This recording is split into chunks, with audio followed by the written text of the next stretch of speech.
পৃথিবীতে দাজ্জাল আসবে। দাজ্জাল নিজের খোদা মনে করবে, সে খোদা দাবি করবে। অনেকে দাজ্জালকে বিশ্বাস করবে। তার কপালের মধ্যে লেখা থাকবে কাফের। তার চোখ আওয়ার, একটা চোখ কানা থাকবে, সেই জন্য বলে মানুষের কানা দাজ্জাল। সে আবির্ভাব হবে বান্দাকে। অনেক বান্দা যারা মুমিন তারা বুঝে যাবে যে আমার নবী বলেছে তুমি দাজ্জাল। তার উপর গজব আসবে, বিভিন্ন প্রকার আযাব চলবে, সে ঈমান থেকে বিচ্যুত হবে না। আর অনেকজন তার বিভিন্ন ক্ষমতা দেখে সাথে সাথে তাকে মেনে নেবে। এই দাজ্জাল আসার আগে আগে পৃথিবীতে সালাসুনা দাজ্জালুনা কাযাবুনা, আরো 30টা দাজ্জাল আসবে।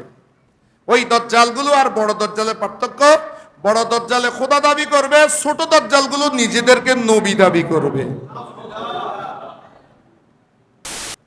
নবী দাবি করবে ওই দাজ্জাল আসার আগে আগে, নিজেদেরকে দেশে নবী দাবি করবে।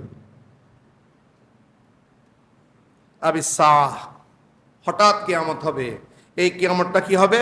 আদহা ও আমররু, কিয়ামত বড় ভয়ঙ্কর হবে। ও আমররু, এবং কিয়ামতটা বড় তিক্ত হবে। এই 7টি বিষয়ের আগে ভালো ভালো করে নেক আমল করো, নেক আমল করে প্রতিযোগিতা করো। কখন এসে যায়? তোমার হঠাৎ মৃত্যুতে এসে যেতে পারে।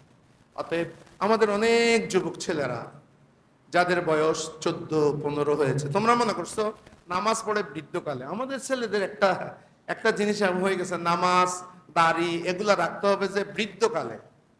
না না না, তোমার বৃদ্ধকাল কোনটা? তোমার নির্দিষ্ট সময় আল্লাহ দিয়েছে। যখনই তোমার সমস্যা, তুমি যখন প্রাপ্তবয়স্ক হয়েছ তখন থেকে তোমার আমল শুরু। এটা হিসাব আল্লাহর কাছে হচ্ছে, আল্লাহর কাছে উঠে যাচ্ছে সব।